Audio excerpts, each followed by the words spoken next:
See, he back there pushing buttons. Lord have mercy. You bring someone. You bring a wide out, played in NFL for a while. You bring a wide out on, and they think that they know all the plays. They think they know everybody's rule book. Montel Allen. Oh my goodness, man, it's good to see you. Let me just look at you for a minute. You doing good, all right, brother? What? I'm blessed, you know, I didn't know I'm stressing. I just want to make sure that you good, and it's good to see you. Good, it's good to be back. Team No Sleep, social impact of sport, especially with you, brother. So I'm ready to get into it. Yeah, absolutely. You know, keep 10 toes down. As long as we're above ground, brother, we bless. You know what I'm saying? So that's it. Every single day. We are all good. All day, every single day. We got the people jumping in, so appreciate everybody for jumping in. Listen, we're not going to mess around anymore. Hopefully he's not back there pushing any buttons anymore, because when I bring him online, we want to make sure that we can hear him. Shouts out, ladies and gentlemen. I can call him doctor. You can call him doctor too, but we just going to go ahead and be informal tonight because we're family. We're going to say Irving Fryar is in the building. Sir, how you doing? I'm good. Can you hear me? Oh, see, we can hear you. Come on, and don't do that. Don't put our dirty laundry out there with the folks. Why you always messing with me, man, about me pushing buttons? Don't put our dirty laundry out there.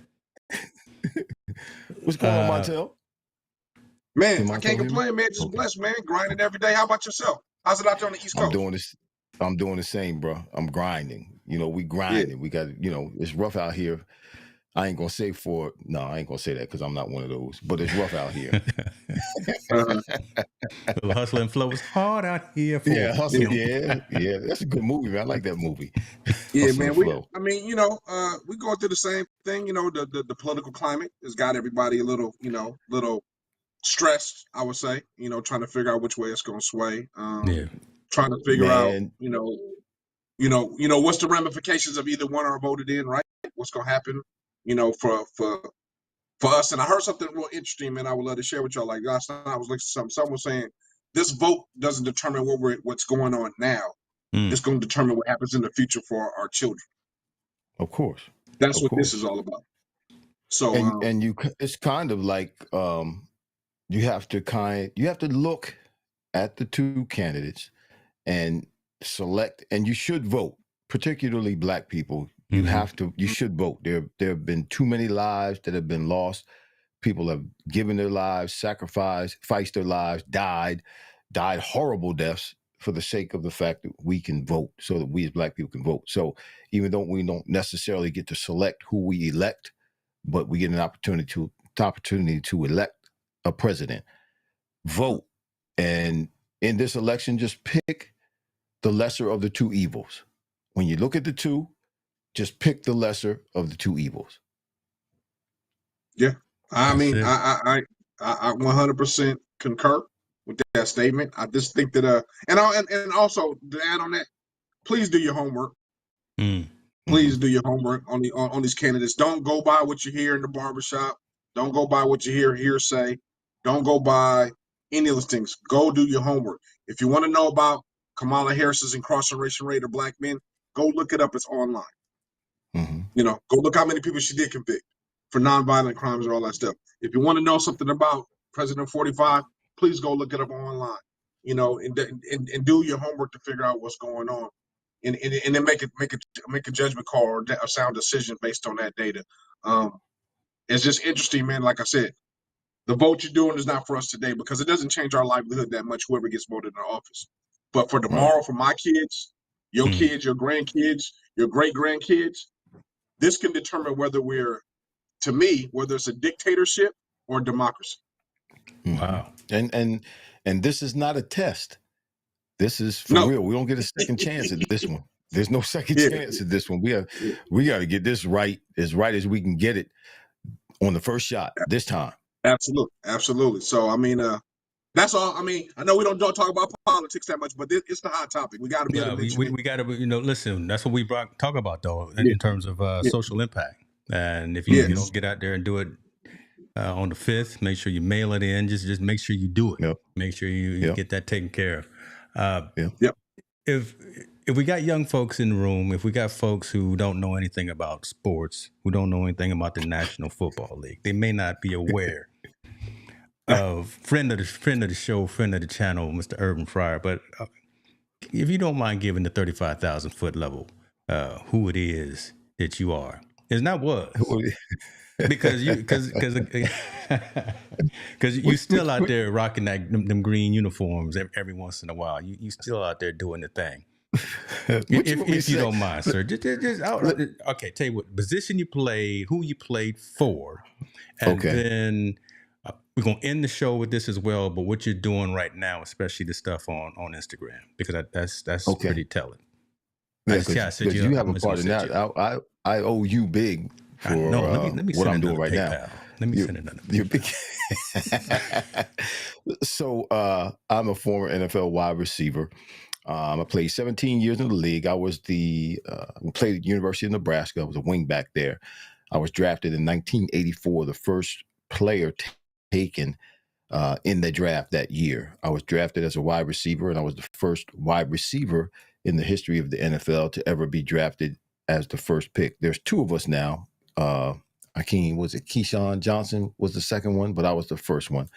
And I played 17 years in the league, 9 years with New England, where I was drafted. Then I went and played 3 years with the Miami Dolphins, then 3 years with the Philadelphia Eagles, then 2 years with what was back then the Washington Redskins. When I finished playing football, I was like fifth all time in terms of wide receivers, yardage and catches and touchdowns and so on and so forth. 5-time Pro Bowler. I was watching something the other day. I don't know if you all saw the Washington game where they had that Hail Mary at the end of the game. Yeah. Great play. And then I saw something on NFL Plus. I was doing some homework today for some of my other shows, and they had the greatest Hail Marys in the history of the NFL. And guess who was in one of the Hail Marys? I was one of them.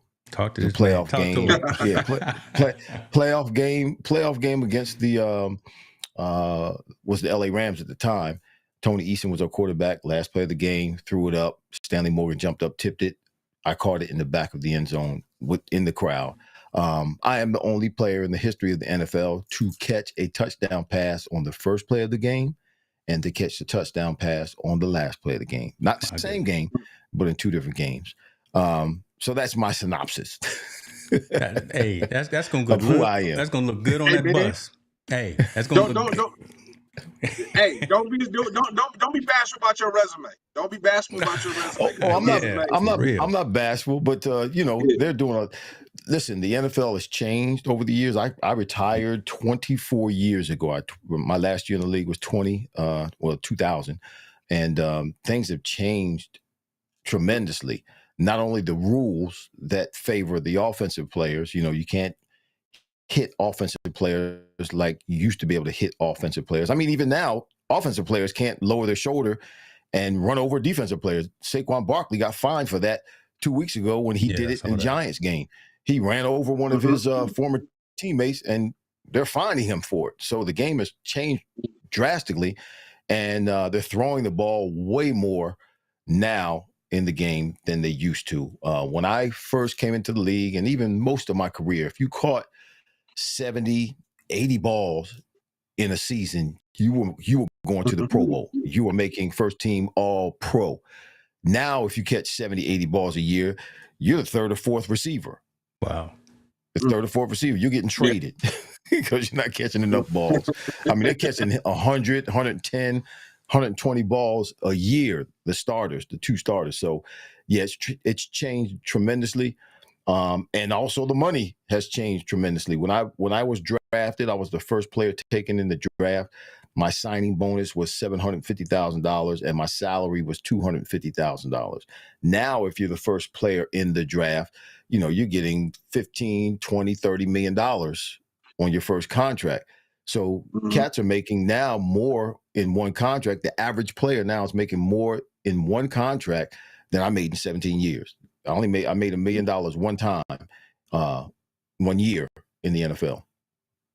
That's crazy. I got a question. The go off of that. Do you think it's changed for the better or for the worse as far as the game is played? Well, I mean, I guess that's kind of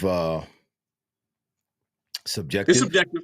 It's subjective because the way I played the game was the physical way. I didn't care what was happening. I just wanted to hit somebody, and I didn't care how I hit them. I wanted to tear the head off. Didn't want to maim them, but was trying to be as physical as I possibly could, and that's not the way the game is played now. I believe they've taken the ability for a player, whether it's on offense or defense, to intimidate their opponent. We were always taught, this is how I was taught, particularly in college and in the pros. You hit them hard enough, long enough, then that's what's going to win the game for you. You got to keep on hitting them harder than they hit you. And if you do that long enough, you'll create intimidation. Listen, defensive backs, the Ronnie Lotts, and guys like that I played with, they would knock your head off. And guess what? They hit you like that. Even if the ball was overthrown and you're up in the air, bam, they come and knock the snot out of you. And guess what's going to happen the next time you go across the middle? You're thinking about that. That's going to be in your mind. You're human. You're not going to go flying across there thinking you're not going to get hit. And that's an intimidation factor that has an impact on the game.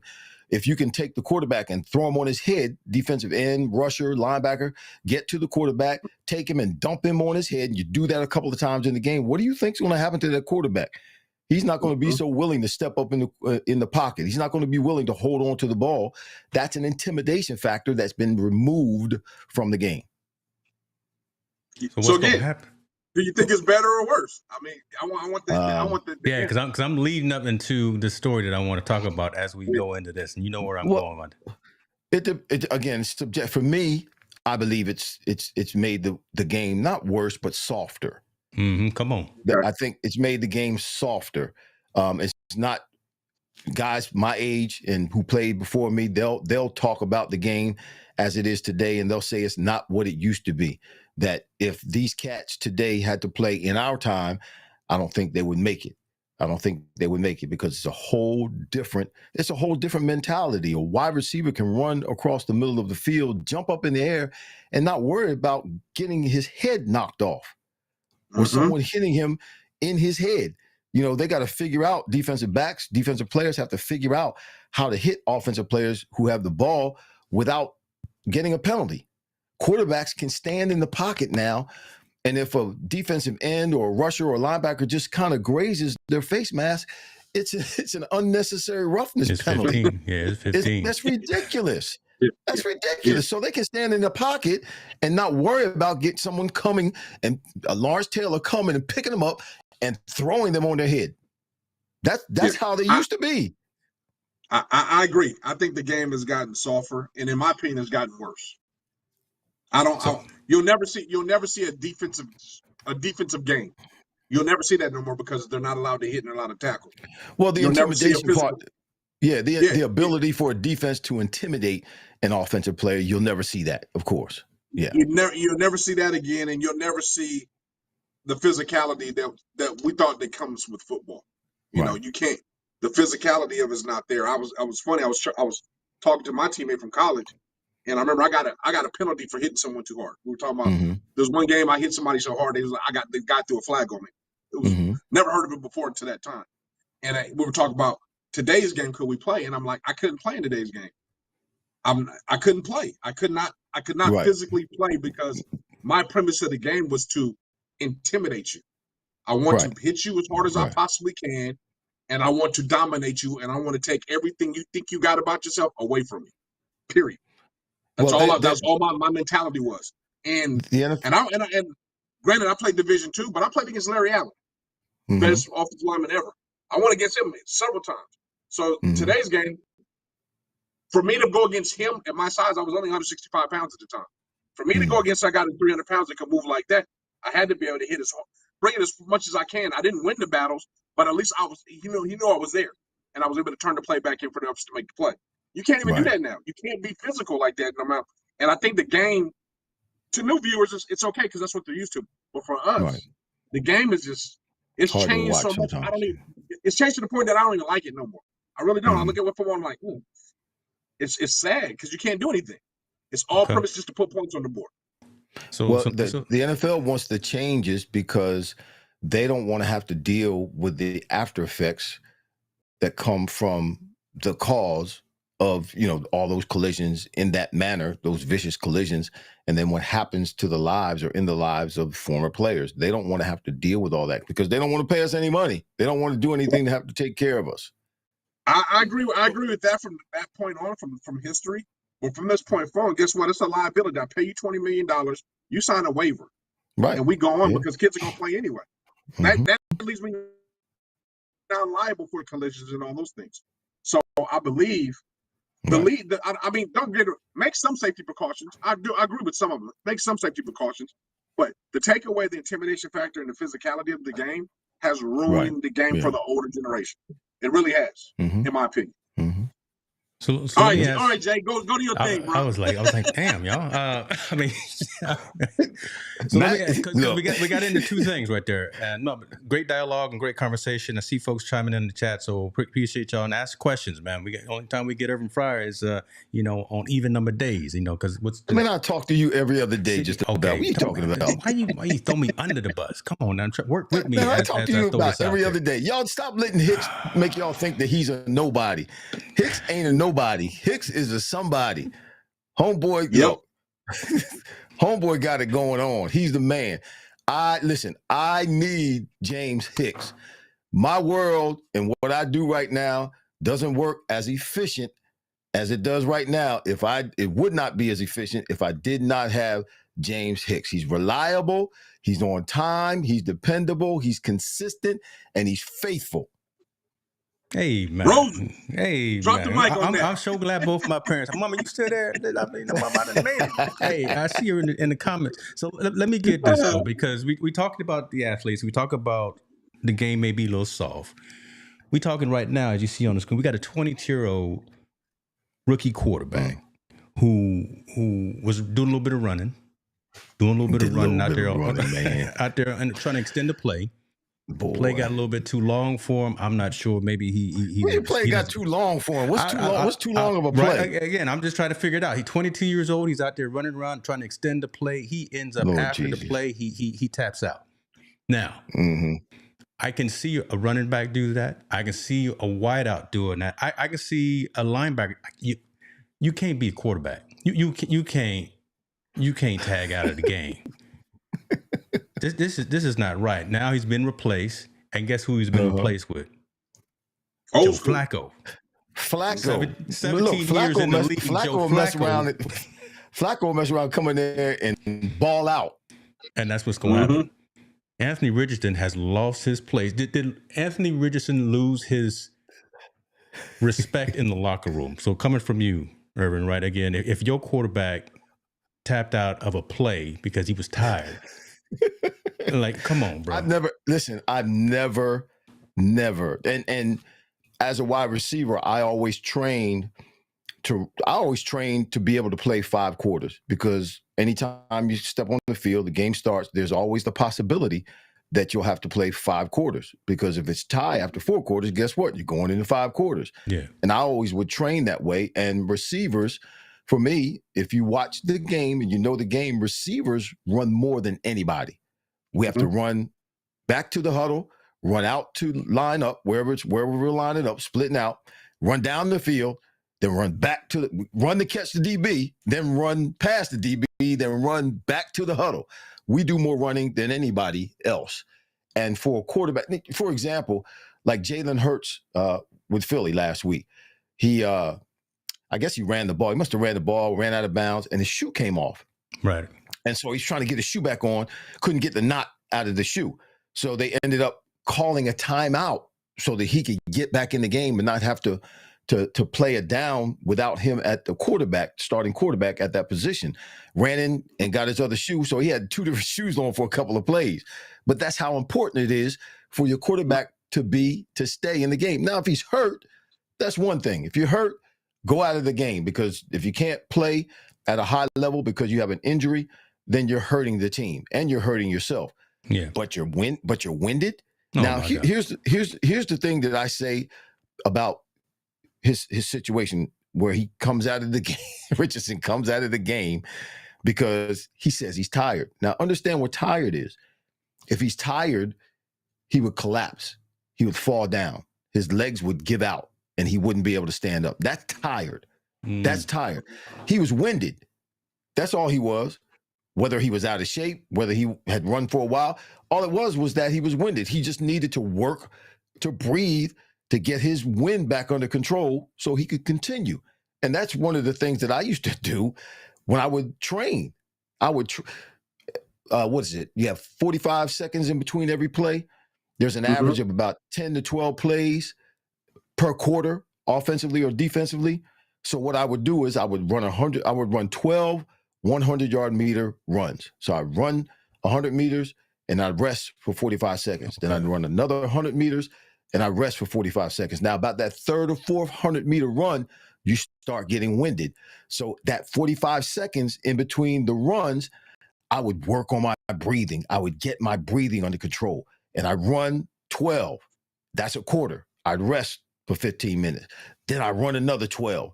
And in between the runs, the 45 seconds, I work on getting my breathing together. So when I'm in a game and we're in a, whether it's a speed up offense, 2-minute offense, hurry offense, whatever it is, and I'm running up down the field, when we come back to the huddle, I'm working on my breathing. So by the time I break the huddle and get out for the next snap, my breathing is under control. And I'm not thinking to myself, I'm tired. Why? Because if I was tired, I would fall down. My legs would give out. No, you're just winded.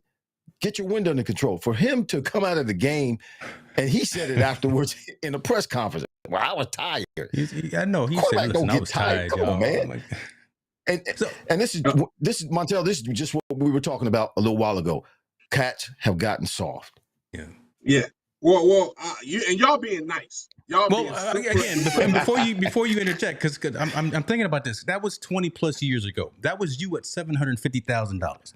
This is today, 22-year-old at $15-20 million. Aren't there people in place to? Hey, don't you know how to train? Man, 20 million. If they give me $20 million, they can break my leg. I'm going to break my leg.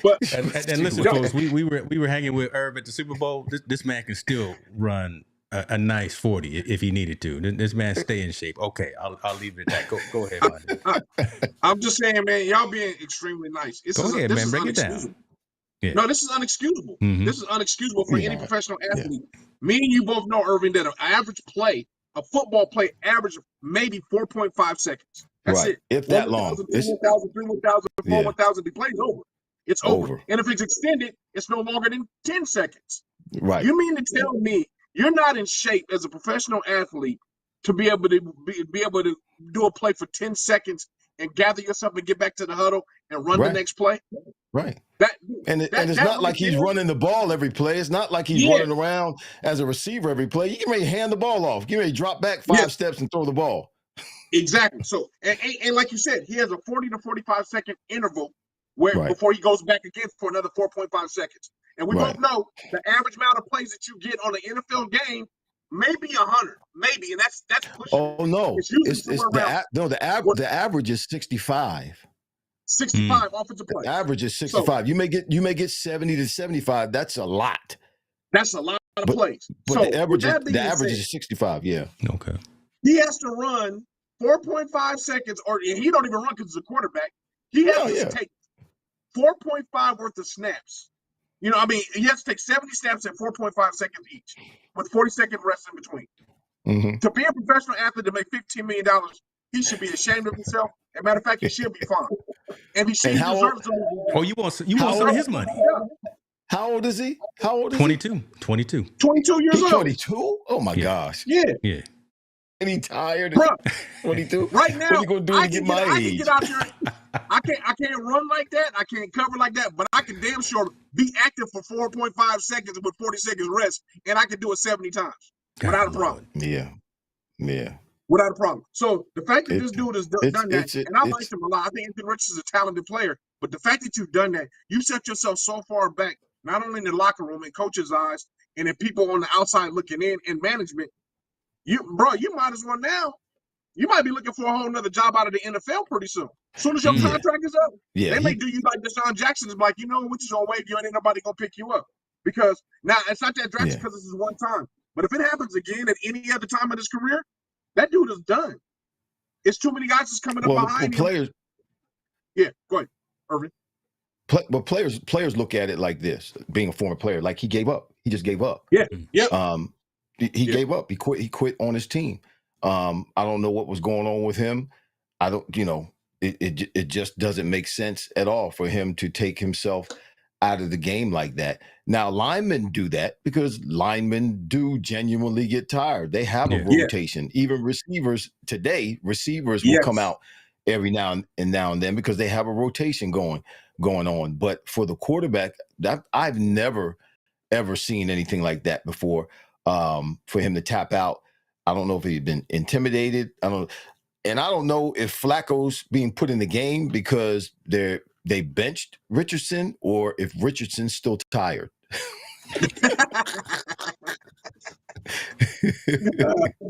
Lord, we going in on this young man. A week later, he's still tired. Nah, so man, Flacco got to go in. I mean, Irvin, if you was in a GM situation or in a coaching situation and you saw this happen, from your experience, what would happen as far as punishment is concerned? Well, he'd have to go sit and talk to the GM and however GM interpreted what the information that came from him, a decision would be made. But I mean, it's not hard to make that decision. You don't do that. You don't do that. You just don't. Bro, not as the starting quarterback. Yeah. You don't take yourself out of the game like that if nothing's wrong with you, if you're not hurt. Yeah. And the fact of the matter, you're tired. You know how dumb he is? This is how dumb he is. And I hate calling people dumb. This is how dumb he is. He admitted it in a press conference. Like, first of all. Right. That's what I'm saying. You said it afterwards. Yeah. Why you tell yourself, hey, man, I got a stomach virus. I had to go throw up. I had to throw up really, really bad. Or I had to, my body was shutting, something. You say anything but the fact to say that I was tired. You say anything. I started cramping up. I need to get some electrolytes.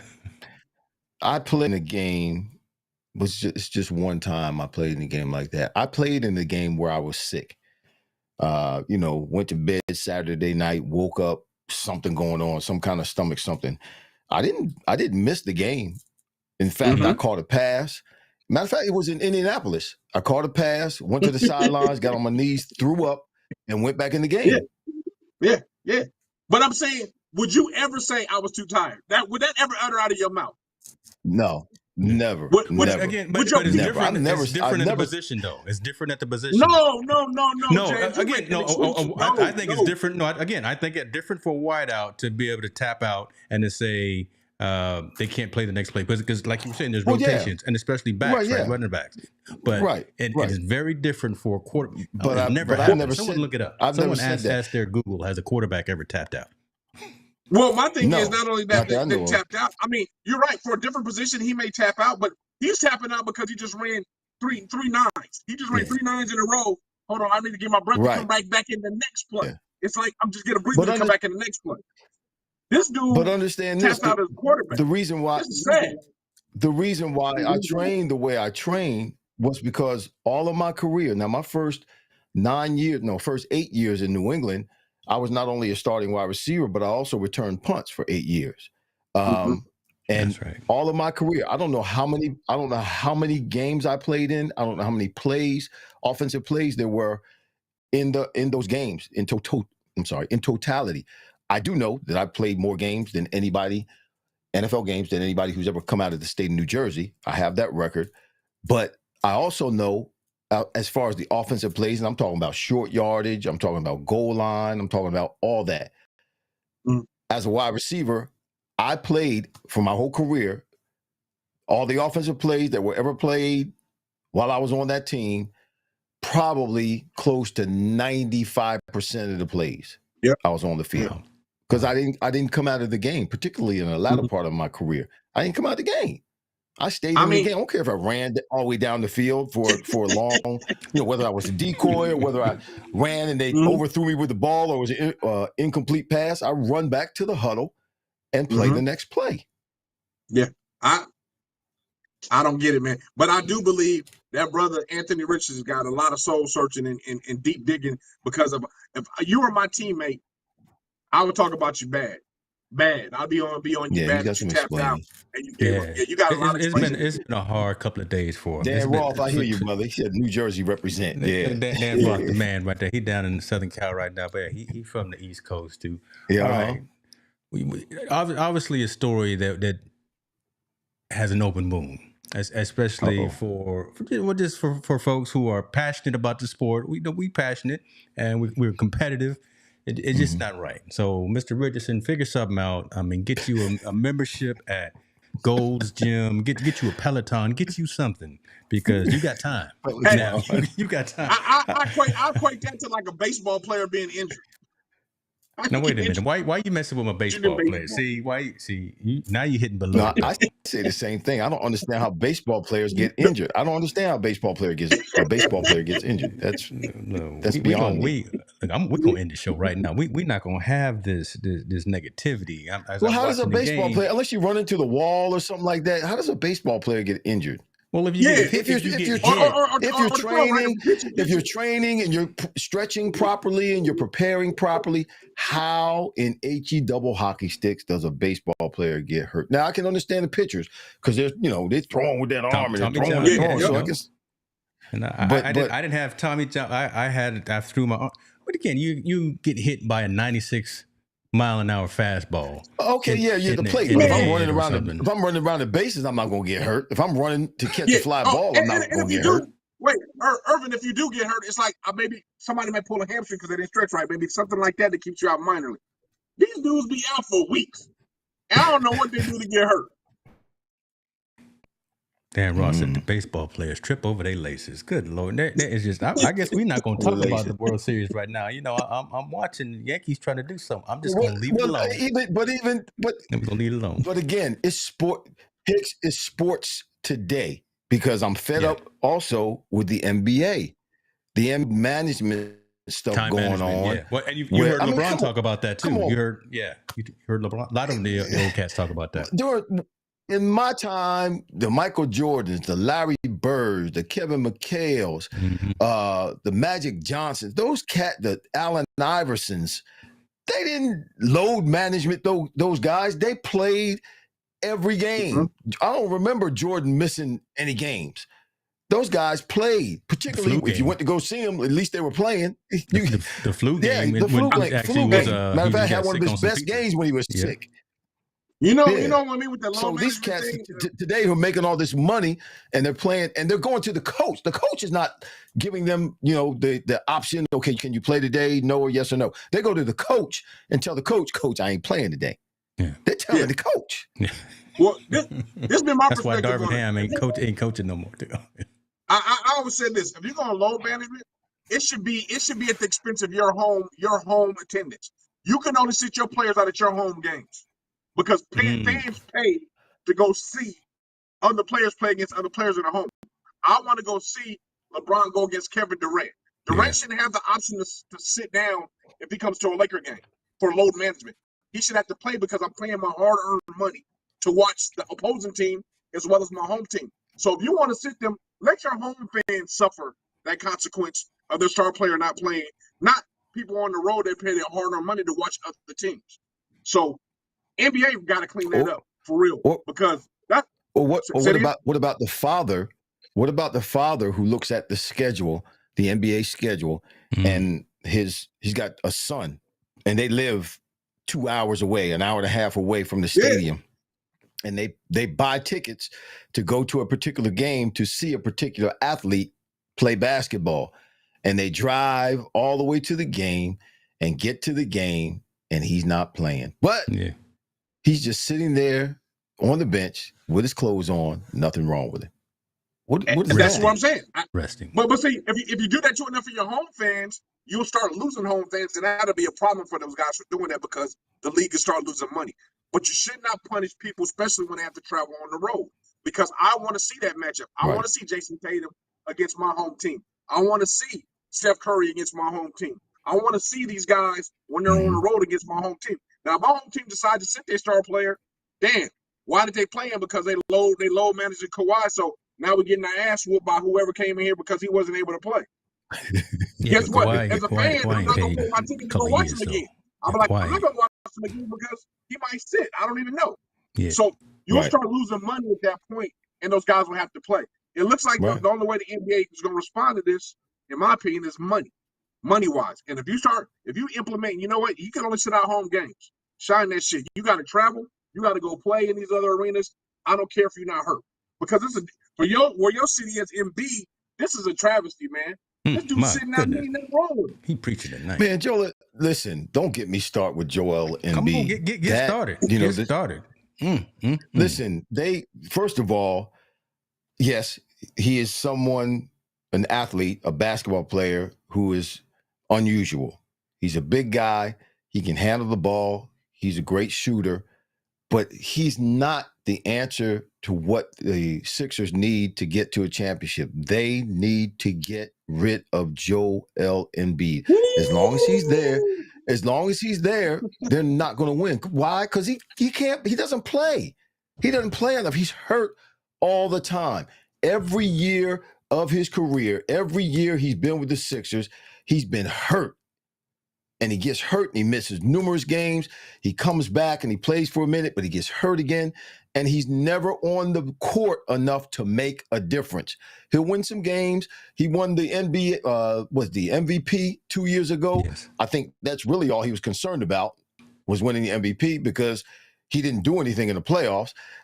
He's just not the answer. As long as they keep banking on him to be the player who's going to take them to the playoffs and deep into the playoffs and to the NBA championship, that's never going to happen. First of all, or I should say, secondly, he didn't have the dog in him. Listen, if I was that big, if I was Joel Embiid, people's arms would be getting broken, because I get the ball down in the paint, and every time I get it, I'm dunking it. I'm dunking it hard, and if you put your hand in the way, it's going to get broke. I done lost my hat. Hold on, I'm gonna make sure that goes out tonight. What happened, man? Right there. I was dunking on him, man. I was dunking on him, fools. If I'm Joel Embiid, man, I'm never shooting a jump shot. What did Shaq do? Shaq got the ball down in the paint and was physical with everybody. If you got in the way, you getting dunked on. Yeah. My goodness. You know what's funny? Joel Embiid is not an intimidating player for his size. He doesn't intimidate anybody. That's what I'm saying. He's too soft. He don't have the dog. He should be an intimidating player because he's bigger than everybody else on the court. Mm-hmm.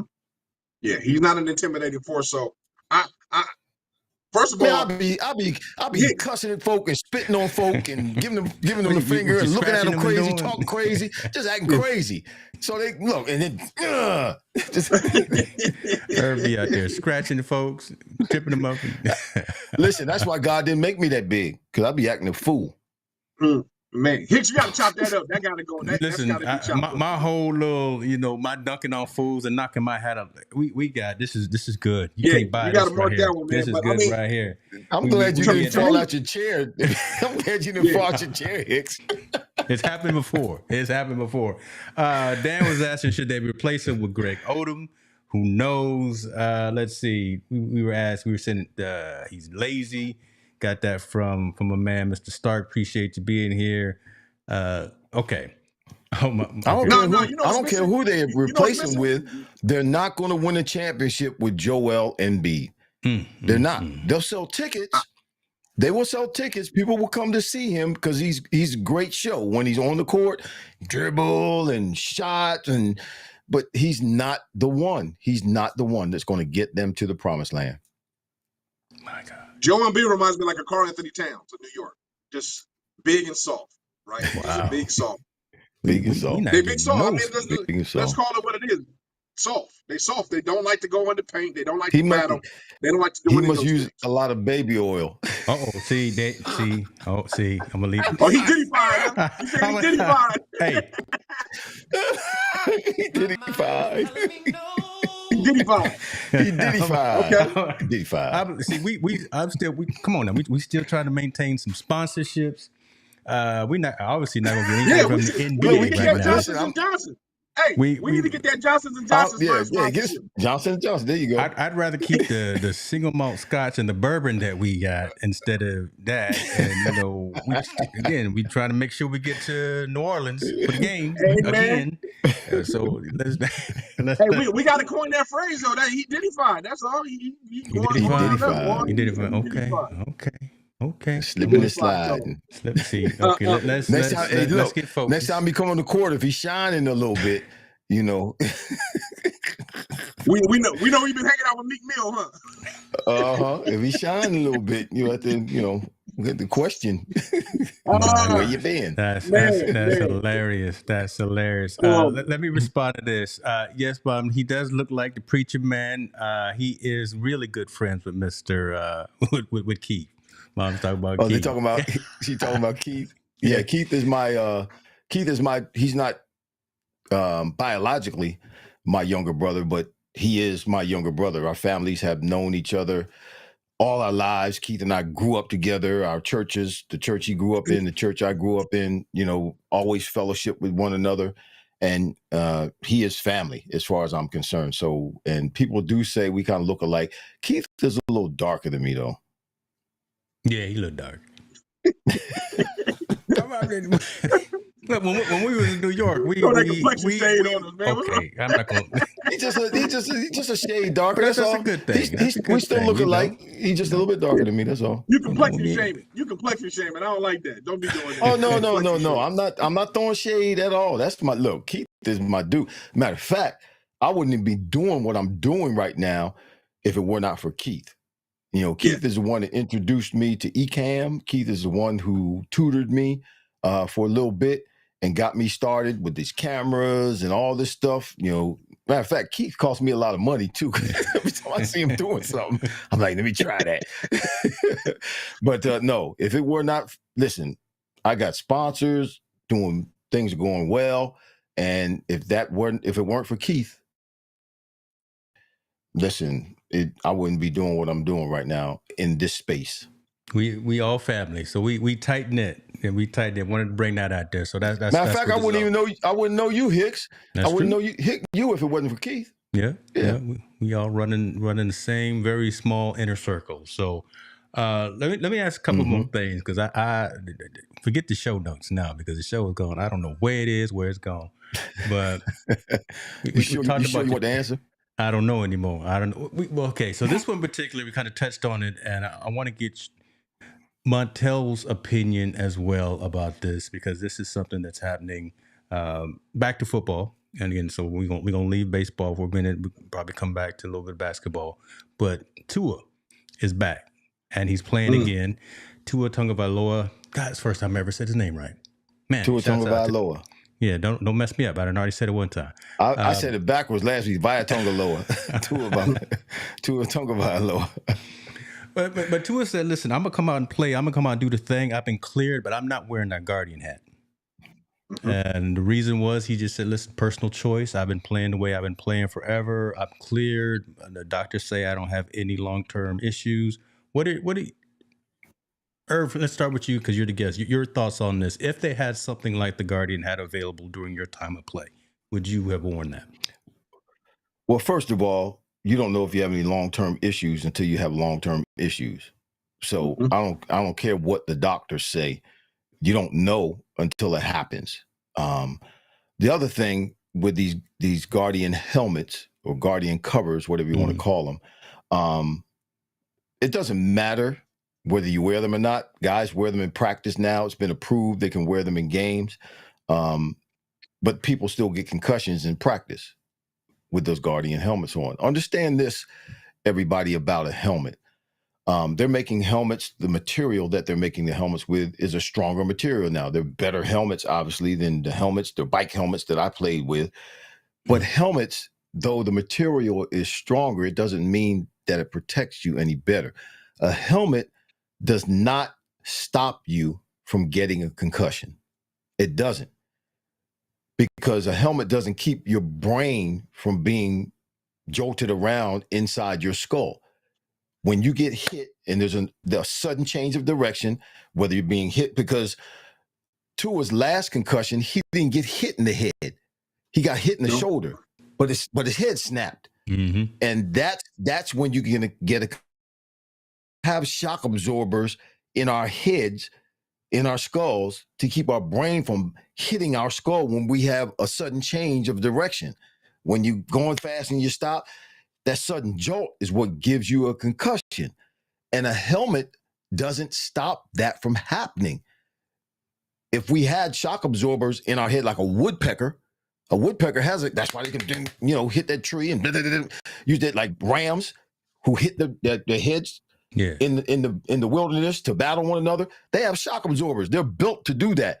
We're not built to do that. All a helmet does, I don't care if you have the pad on it or if you don't have it, does is when you do get hit, it keeps you from cracking your skull open.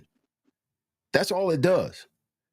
It doesn't stop your brain from getting jolted around. As long as people are still getting hit, as long as there's a sudden stop and a sudden change of direction, people are going to continue to get concussions. Yeah. So it doesn't matter whether he wears the helmet or the protective covering over it. It doesn't matter. Now, whether he should go back or not, listen, I can't tell him what to do, and I'm not going to even try to tell him what to do, because if it were me, I'd go back and play. I was that competitive. I was that way. I was that young, and you can call it stupid. Just the nature of the beast. That's the nature of the athlete. That's the nature of the competitor. I'd probably do the same thing. Didn't matter how, and I've had numerous concussions, not to the extent where I locked up like him, but I've had concussions where I couldn't remember what happened and look on film and I was playing. I don't remember that. I don't remember that happening. I don't remember doing that. So I've lost time. I've had numerous concussions. And if it were me and I was his age and I was playing, I probably would do the same thing. Now, looking at it later on, as a 62-year-old man, having been retired for 20 years now, 24 years, yeah, if I was his friend or his uncle or his sibling, I would tell him, listen, man, you probably ought to think, knowing what I know now about concussions, knowing what I've seen in terms of people who played when I played, and I see them now and they can't hardly function. I know guys that, get lost. They go out of the house and they get lost because they're dealing with the CTE. Guys that have slurred speech, guys that have the shakes, guys that, plenty of guys that I played with are dealing with those kinds of issues. So yeah, if I were somebody that was a friend of his or a family member, knowing what I know now, I would probably tell him, listen, this, you really do. You've had some serious concussions and this will have an impact on you later on. But like I said, if it were me, I probably would go back and play. Do you fault the Dolphins for, as Dan is asking right here, is the onus on the Dolphins, on Miami, for allowing him to play without the Dolphins made him sign a waiver, I guarantee. The Dolphins, man, that bitch. Oh yeah, he probably signed a waiver. Yeah. And they don't care your commodity. At the end of the day, you're just a commodity. You're a commodity that makes money for them. So and do they care? The Dolphins, I think they pretend like they care, right? They'll pretend like they care, but at the end of the day, as long as he can go out there and win football games for them, and he can continue to do that at a high level, and people are fans and coming, selling out on TV and coming to the stadium, he is a commodity of the team. So do they care about him? Maybe on one end, but on the business side, it does not matter. It doesn't matter. Well, and I bet you had to sign the team wants him to play, because have you seen since he's been out, they've gone comatose. Yeah, they're terrible. They've become non-existent. So the team definitely wants him to play, but they may have made him sign a waiver, but they're not responsible. He's a grown man. The only one that may be able to hold responsible if something were to happen would be the doctors, who are telling him, okay, you got no long-term effects from this. That's, in my opinion, that's a lie. That's a lie. Because there's no way to be able to tell until things become long term. Yeah, You may not be able to see anything on the brain now. The doctors are in favor of the team. The doctors are more than favor. I'm sure he went outside and got a specialist, but he also got several opinions. So whose opinion is he going by? Did he go by the specialist that was probably somewhere in Alabama or in California? And he said, nah, man, you know what? Maybe you ought to slow down. But that's not what he wanted to hear. He wanted to hear somebody say, no, you're going to be okay. There's no long-term effects, which I guarantee that's what the doctor on the team said. Hey, man, you're fine. You can play. You're good. Go ahead and go with it. And that's the narrative he wanted to hear. That's the one he wanted to digest. And that's the one he wanted to act on. So with that being said, I think that's why he's playing again. And I agree with you. I think it being at the age of 25, his competitive spirit of what he's been doing all of his life, probably since he's been at the age of 7, and he's been so successful going through this. And now at the age of 25, someone's telling him, we don't want you to play no more because you got an injury. I don't know if you know from football, when you're that young, from that young all the way in, you're trained to be a warrior. You're trained to play with pain. You're trained to play through adversity. You're trained to go through things when things aren't feeling right. You're trained to go through a concussion. If you have a concussion, man, shake that off, man, put some dirt on it, get back out there and let's go. You're trained all this way. And the fact that someone tells him at this age where he's probably, I don't know if he's at the prime, but he was trajectory to be in his prime of his career, for him to tell him to stop. I think for a 25-year-old to hear stop, that's not even a question. He wants to continue to play. Like you said, being older and being a little bit wiser, I would hope someone in his family, like, hey, we're financially set. We're good. You know, you don't have to do this. And you can still maintain somewhat your health, because we don't even know what's going to happen with what you got so far. Because he just had, 3 major concussions in 4 years. 3 major ones in 4 years. We don't know what this is going to happen to your brain. And we know from examples from the Andre Waters to the Junior Seau's that CTE is prevalent in these kind of situations. Now, maybe they had more. We don't know. Andre Waters and Junior had more CTE, which was, and I'm just able to because they were in the forefront. They might have had more concussions, but the severity of his concussions, I would be like, man, I would hope someone in his family or in his camp or even his agent would be like, hey, man, you're good. Maybe you need to consider stepping away. Just consider it, think about it, get an understanding. Let's get better. And I thought the Dolphins would be professional to say, you know what, even when you're cleared, no, we're still going to sit you out a couple more weeks to make sure everything is all good. As soon as he got cleared, man, he was put back in the fire. So that tells me right now, man, I don't think the team doesn't care. They don't. Now, I believe that they don't care. You know, but I would wish someone in his family would be like, hey, and I'm sure they talked about it. I'm not saying this family. I'm sure they have discussions about it. I'm sure some people talked about it. I'm sure people were in his ear saying, you know, hey, you need to step away. But like you said, 25 and you're eager and you're hungry, it's no. The answer is no. I'm gonna do what I want to do. Yeah. Because we don't think about it. We don't think about it at all. Well, we've all seen, I think we've all seen the movie Concussion, which is a pretty accurate depiction of football and concussions, the brain, and what happens to the brain when the brain gets jolted like that to the point the person is concussed. You cannot experience that in numerous occasions and not have some type of negative impact on your brain, on you at some point in your life down the road. So doctors can't tell Tua that, okay, this will have no long-term effect on you, because you can't get concussed to that point.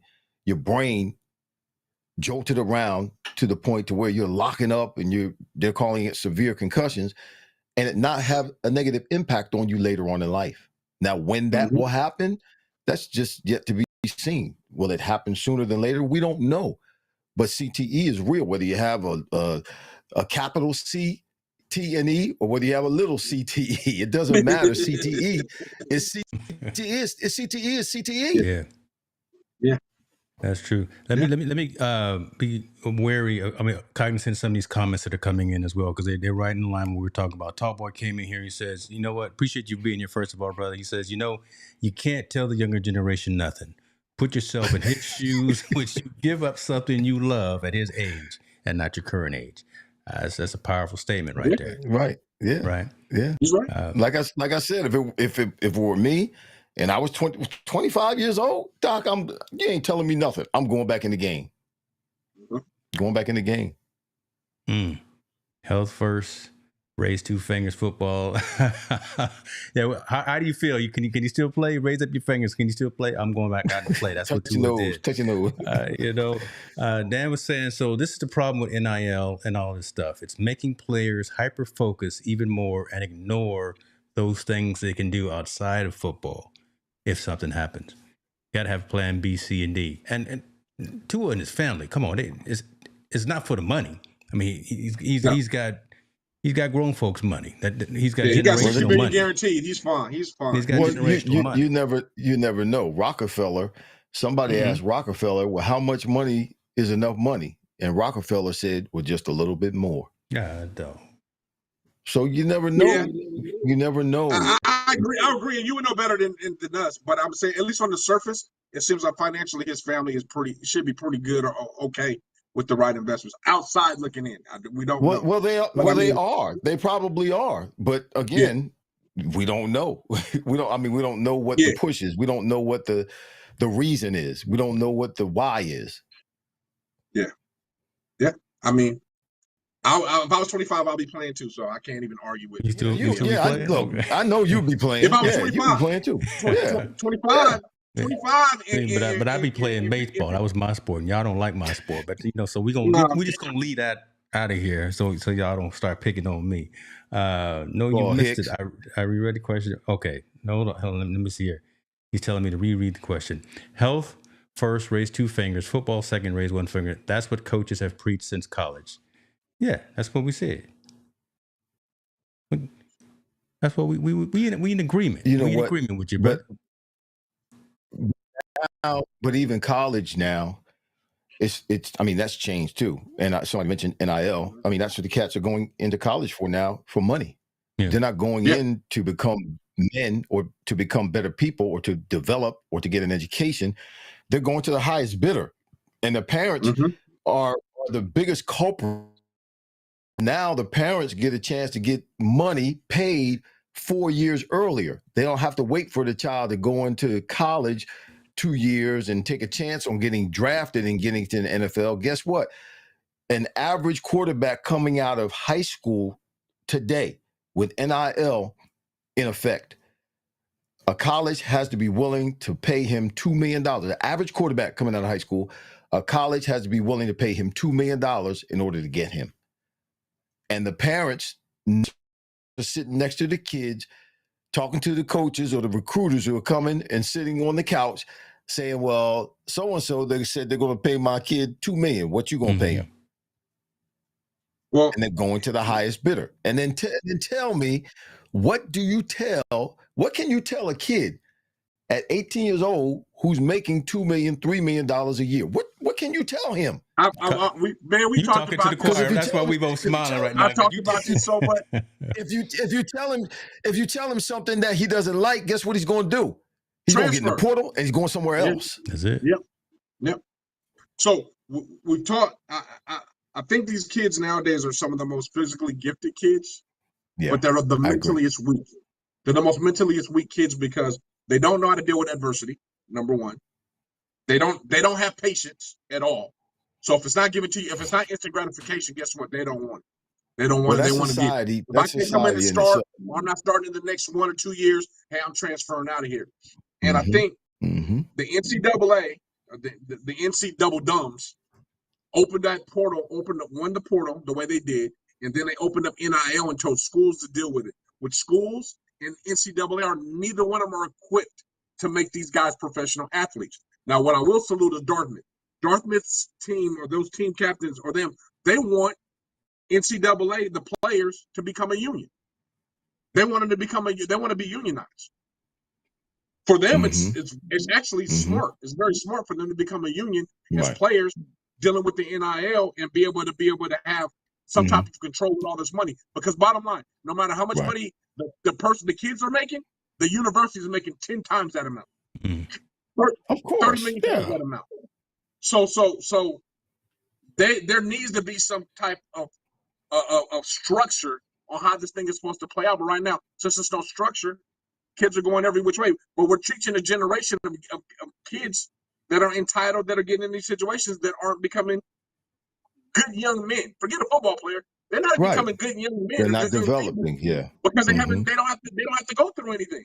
There's no hurdle, adversity, anything they have to go through. So when they do go through these things, we don't even know how they would handle it. Right now, they run, they flee. The young people flee. They have a meltdown. They have a meltdown. A situation gets constraining, they leave. They just run away. Yeah. So I'm particularly passionate about it because it's a lot of us African Americans that play football. It's a lot of men of color that play football. We already had that stigma on us already. So now we're not only have that stigma on us already as being lower class, middle class. Now we have affluent young men that are rich that are going to do the exact same thing. They're going to flee when things get tough.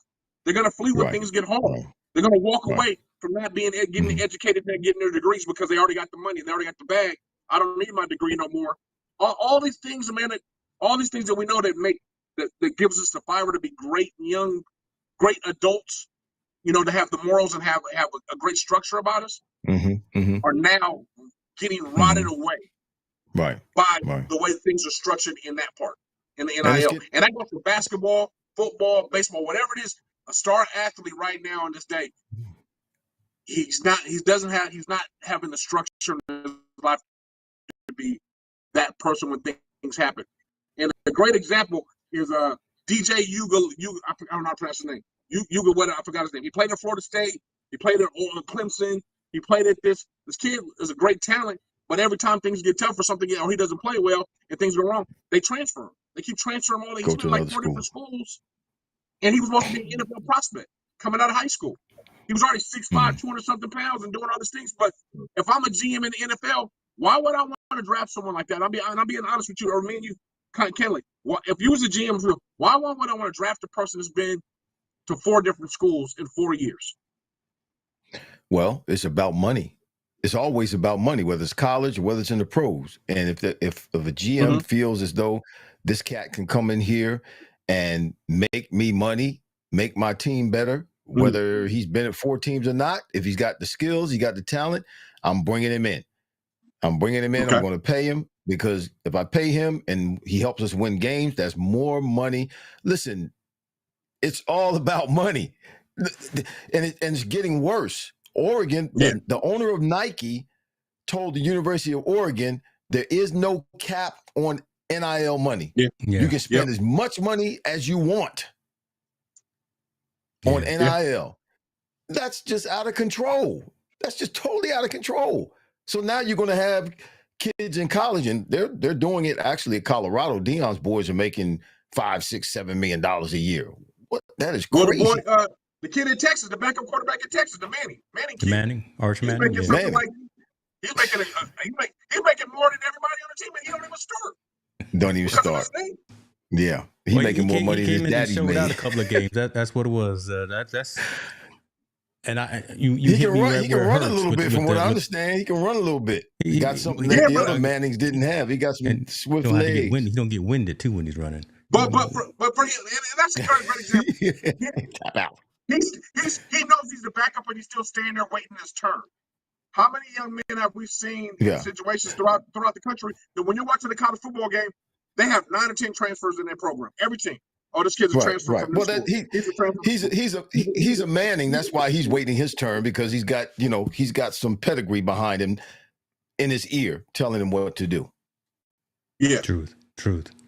Well, we need to get that. We need to get brothers like you to be that pedigree to teach these guys. That's why we have these conversations. I think that's what we're gonna do when we get to New Orleans again. We did it in Vegas. We're gonna do it again in New Orleans. Listen, I'm gonna be cognizant of time. I'm gonna be no. We're gonna do it in New Orleans this year, bro. Say it. Do it. We're gonna listen. We gonna we still live. Hold on. No. We're gonna be a monster. We're gonna have there's gonna be a monster. And hold on. We want to hit him when it's time to hit him. We're not gonna hit him yet. It's February. We're gonna wait till February and hit him. We're gonna be on radio.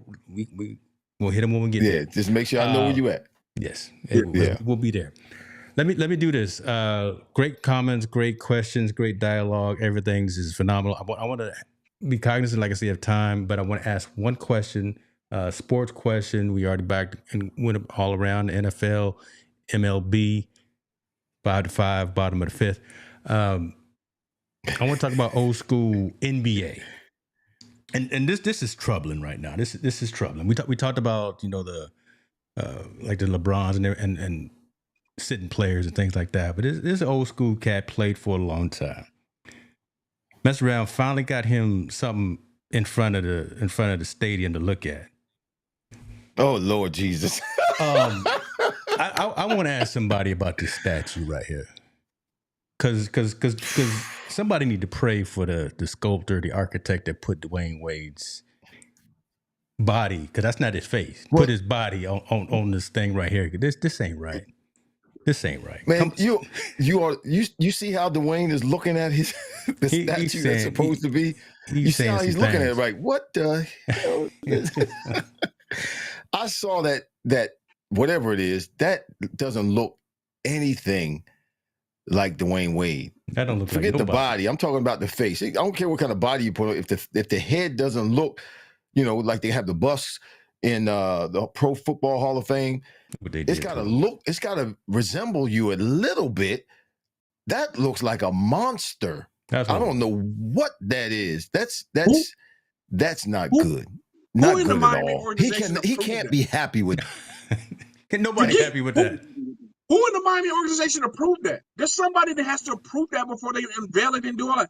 Who in the Miami organization looked at that and said, you know what? That's cool. Let's put that out. Did Pat Riley see that before it was moved into place? That's not Pat Riley's job. That's not Pat Riley's job. That's somebody else. But Pat Riley is Pat Riley, so he is Miami. But I'm sure Pat saw it, and when he saw that, and he said, "Listen, that's terrible." The only way people will know that that's a statue of Dwyane Wade is because it's down there with the Heat in their stadium, right? And he has number 3 on it. That's the only way.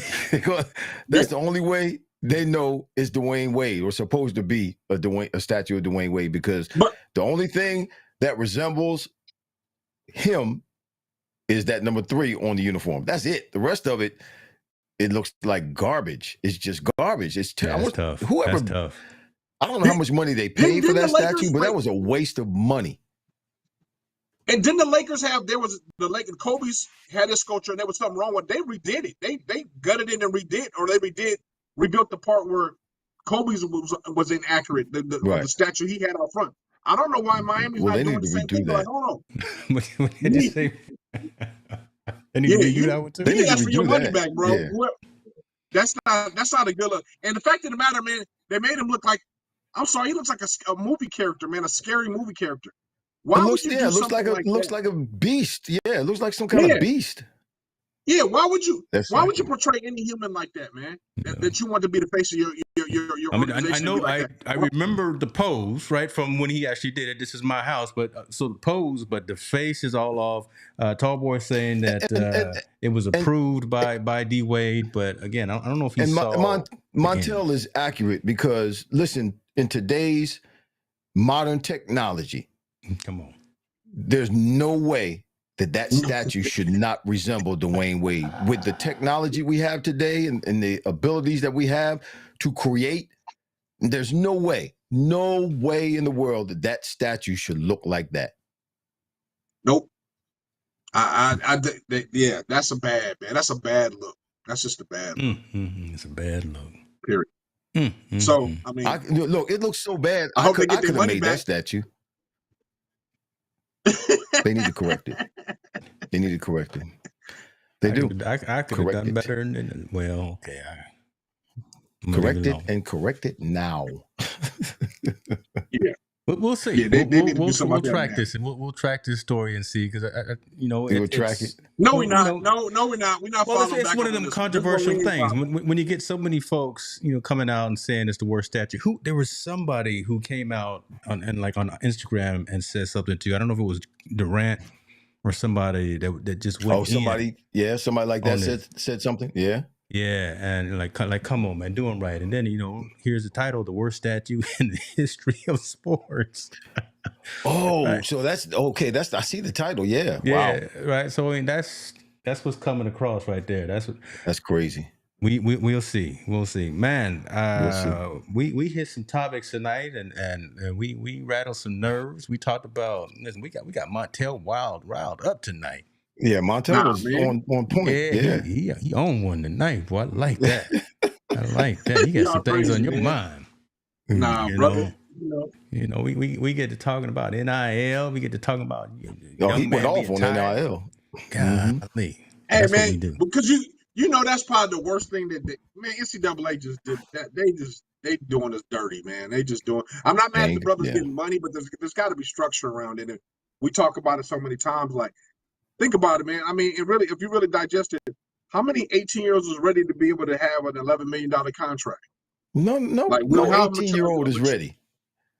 None, zero, and he's not getting any guidance on how to manage, spend, utilize that money. So what kind of person are we creating with that? We're creating an entitled person that doesn't want to follow directions, that doesn't want to be able to deal with people telling him what to do, that doesn't know how to handle adversity because he has the opportunity to leave anytime he wants to, and he has this kind of money in his hand. And we already know people made $11 million that don't know how to manage it become broke. Right. And they don't teach money management in high school. They don't teach it in college. Yeah, they don't teach it in college. But he's coming out of high school. He has no way of trying to figure out, unless his parents have some money and they, can school him or school the athlete on how to manage his money. But most of these cats are African Americans who, have less than. Yes. So you're having the blind lead the blind. And everybody wants something because now we come into the big lump sum of money. So who's gonna help them manage that and deal with this and deal with the taxes because you're earning that money in all these different states that you're going to play in, right? It's just like anything else. You play a game in Texas, you earn that money in Texas. You got to pay Texas taxes or whatever, vice versa in California. But no one's teaching them all those ins and outs and the intricacies of how to manage that money. And to me, it's doing a disservice to these young people because a lot of them aren't going to make the NFL, right? This big payday is what they're getting in college. Of course. So you better be able to manage it. And if you're not able to manage it, guess what? You're going to be broke. And then what happens to somebody that used to be a millionaire that no longer has it no more? You go into depression big time because I'm going to say many of them go depression, commit suicide. Do crazy things. You need to reinvent yourself, right? You need to become educated if you didn't finish your degree. Hopefully you got your degree and you can put that to use. If not, hopefully you put yourself in some property or something like that. There's a whole lot of after effects from having a lot of money and losing. They won't stay in one school long enough to get a degree. That's what I'm saying. So if you don't have a degree, I mean, not saying a degree makes you financial literacy, but I mean, it gives you a bargaining chip up above somebody that doesn't have a degree. Right. Of course. So I'm saying we're setting these young men up for failure. Cool. We're giving you 11 million, but guess what? It's going to recycle back in the economy in about 10 years from now because you'll probably be broke because you don't know how to manage. Let me ask you this. Yes. Let me ask you this. Do you think there were any people when they were deciding to bring NIL out and to incorporate it into the college level? Do you think there were any people who looked like you and me and Hicks in that room? Nope. And if there was, he didn't believe he wasn't like me, you and Hicks. He might have looked the part, but he wasn't acting the part. Yeah. I'm 100% real, and I don't care who. So do you think that the decision that they made, they took that into consideration? We're going to pay them money, but they ain't going to have it in 4 years anyway. I think at some point, yes, I do believe so. Just like the NFL, it's going to make things worse for them. They'll have some money, but then they won't have it. It'll make it worse for them. Man, that's sad, but that's true. That's sad, but it's true. I hate to say it, but yeah, I think, and I know people are like, oh, there's no diabolical plan. No, there is. There is what? There is a plan. Nobody in the room. Wasn't nobody in the room to look like you and I when they made the Constitution. True. Without educating somebody, you have a diabolical plan, right? When you don't educate, you have a diabolical plan. And we still ain't got that 40 acres in the mule. Man, I could use that mule right now. That's we still ain't got the 40 acres in the mule. Give me 10 and a half acres in it, but I sure could use that mule. That's true. Yeah. But no, man, I think you're right. I think the NCAA, whether they say it yes or not, it's done purposely in that fashion. It's done purposely not to educate them. It's done purposely to put them in a situation. NIL, transfer portal was done purposely. Get them, go ahead, let them transfer, let them have free. Let's not put no structure behind them. And I don't know, and I don't care what anyone says, that structure shapes you for the rest of your life. College shaped all of us for the rest of our lives the way we are. Yep. As men, period. It shapes us. I don't care if people don't want to believe it or not. It shapes you on how you're going to become as an individual and as a man. And the fact that we're now saying go free for all, don't be committed. You can do what you want to do. Go chase the bag. Go chase the money. Figure it all out as you go along. Transfer as much as you want. Don't have no accountability for yourself. Don't want to be a part of the structure. Don't fulfill your agreement to go get your degree first and then go play sports. None of that stuff is taken into consideration in what's going on. And it's sad because like I said, the next generation of these men that are playing in these sports, men are going to be in trouble. They're going to be in a lot of trouble because these things are not there. It's a backdoor. It's a backdoor implementation of what the man wants. What the man wants. Hold that right there. Because that backdoor. Yeah, I think we may have to charge a little extra to go deeper into that. That's what's up right there. Listen, I like I said, I want to be cognizant of time because this is what we do, and I want to make sure that Irving comes back again. I don't want the man to be tired or nothing. I don't want him to be. You don't winded. invite me enough. What do you mean? I'm trying to stay on long as I can because I only get on like once a year. Tell him, again, when you come on once or twice, you got the keys to the front door, and now you got the keys to the front door. 5 to 6, still 5 to 5. I'm gonna put some links in the show description just for everybody to know. Because shouts out to my man Tallboy. He's sending me kind of photo evidence about the statue, and maybe D Wade knew some things before the curtain was removed, so he may have signed off on that. But that's crazy. I'm gonna do some research. We're not gonna just throw it out there. We're gonna do some research. D Wade must have been drunk. He must have been drunk. He must have been hitting that wine or something. Yeah, he must have been drunk. I want you to tell folks though about your IG show because we didn't talk about that earlier. But talk a little bit about what you do on Instagram because I think that's really cool. Okay, can I talk about my other shows too? Oh, see. Yeah, go ahead, plug yourself, brother. What's the old Eddie Murphy thing? Give your brother. Well, you give brother. Can I talk about my other shows too? Right? Give him a rope. Want to be a cowboy? Yeah, man, do your thing. Talk about. Okay, I got a couple of shows, everybody. I got a show that airs on Tuesdays and Thursdays called Vetted, with myself and my co-host, whose name is Hollis Thomas. You can see us on Roku and Apple TV and Netstream TV and Fire Stick. Vetted, Vetted, with Irving Fryar, Hollis Thomas. It's an Philadelphia Eagles focused podcast show, so to speak, where we give our analysis. Hollis is a former NFL player as well. He was a former teammate of mine with the Philadelphia Eagles, undrafted free agent, defensive tackle, played for 15 years in the league. We have a great time every Tuesday and Thursday from 6 to 7. Then on Wednesday, which I just got off tonight, I have another podcast that I do with some former teammates of mine, Fred Barnett and Michael Timpson. They're both former wide receivers in the NFL, as I am, and we do a show called Wide Out's World, WOW, where we give our analysis of current football wide receivers, their play the week before, and then we give our predictions for the upcoming week. That comes on YouTube. You can check us out, Wide Out's World. Please subscribe on YouTube every Wednesday night from 7 to 8 p.m. And then on Thursdays, this is what Mr. Hicks wanted me to talk about. I do a show on Instagram called Birds Insight with Irving on Instagram. It's just a half an hour show, 45-minute show that I do where I get a chance to sit and talk without being interrupted. I do my own analysis about the Eagles. And I just started that a couple of weeks ago, and what you see, the overlays and all that kind of stuff, that's Mr. Hicks right there doing his thing. I do it on Instagram because I don't see anybody really doing anything like that on Instagram. I go live, so it doesn't post, but I do come back and cut it up and put a couple of clips up on Instagram. So that's every Thursday at 12 noon Eastern Standard Time. on Instagram, Dr. Irving Fryar. That's my handle on Instagram.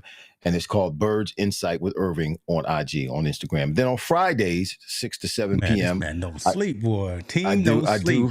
I do my podcast called The Fryer Place, with the Conversations of Fire. That's the jingle. The Fryer Place with the Conversations of Fire. Once a month, the first Friday of the month, which we'll do it on Saturday this week, I'm live at a place called the Cigar Code in Philadelphia. And then the other 3 weeks of the month, I do it right here from my studio. But it's called The Fryer Place. I've been doing it for 2 years now, and it seems to be going well. That's on YouTube as well. It's also on Fire Stick and Apple TV and Roku and Netstream TV. And it's from 6 to 7 p.m. at night. You can go to YouTube, search for The Fryer Place. That's F-R-Y-A-R. E-R is a chicken. A-R is my name. F-R-Y-A-R, The Fryer Place, and subscribe to The Fryer Place, please. That's every Friday from 6 to 7. That's it. I've very rarely been speechless, but he's F-R-Y-E-R. ER is a chicken, yeah. ER is a chicken. People, I hate when people spell my name with all the links in the description, but I just wanted people to hear the work. I mean, because this man is out there. I mean, like we doing, right? We out here trying to make a move. We out here not trying to make it. We out here making a move. We do a social impact. We doing all these podcasts. We doing all this stuff. The man said Monday, Tuesday, Wednesday, Thursday. Out here I didn't say Monday. I didn't say Monday. Monday, I work at the church Monday and Tuesday, but Monday I go in and I'm there from 12 until 6 at night, because at 6 at night I teach a seminary class on Mondays from 6 to 7 on Monday night. So yeah, I'm working Monday, Tuesday, Wednesday, Thursday, and Friday. Hey Hicks, I'm getting ready to do this. I'm getting ready to do this post. I thought about this. It's gonna be weird. I've been doing a lot of funerals lately. I have to do another funeral on Wednesday. So I'm going to, afterwards, I have my suit on, my black suit on, black hat and whatnot, what I wear for funerals. I'm going to go to the cemetery, right?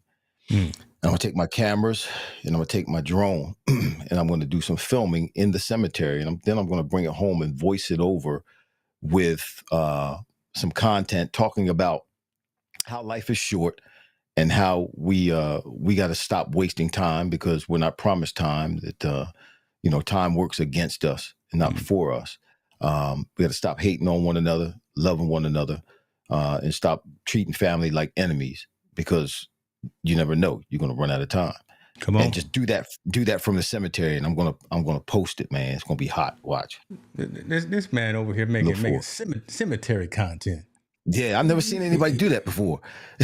There's gonna be a message behind it, but it's gonna be from in the cemetery. I'm gonna have some overhead shots from the drone, some down with the cemetery stones, some shots from down there, a little video, walk by one of the cemetery stones. Yeah, I'm gonna try to put it together, see what happens. Touch him, Lord. Oh my goodness. Okay, but what's not funny, but what's interesting? So a guy in the comments right now, in the audience, Tall Boy, he's in Atlanta, and he's had similar thoughts, right? He's got some connections in that business as well, and talking about how to live stream services or how to bring some of that message. So he's probably going to be hitting me up before we go about this. You will convert us, Mom. We already Christian. You don't have to convert us. We already won. No, we already in. We already in. We already trying to get in. Listen, we every day we okay. Oh my God. But for those of you who don't know, though, Mr. James Hicks has really been an asset for me when I have challenges or issues, particularly with eCam, trying to figure something out. All I got to do is call him. All I got to do is text him, and he responds right away with the answer. And he's been a great asset in me taking my social media awareness or my social media platform to the next level. And I appreciate you, brother. I really do. You have no idea. Appreciate you as well, brother. That's what we do. We're doing this together. Montel, you too, brother. I don't mean to leave you out. Well, you know, oh, listen, man, you know, when we was at the Super Bowl, give my man his flowers, man. He deserves it. Hey, when we was at the Super Bowl, Montel was in the cabana. You know, he was trying to sneak off with some bottles. So we did I put your business out. You I don't even drink, man. I'm gonna sneak off with some bottles. I don't even drink alcohol. See how you trying to play me? There's gonna be some debauchery though this year when we get to New Orleans, because I'm gonna run out on the field when Kendrick is performing.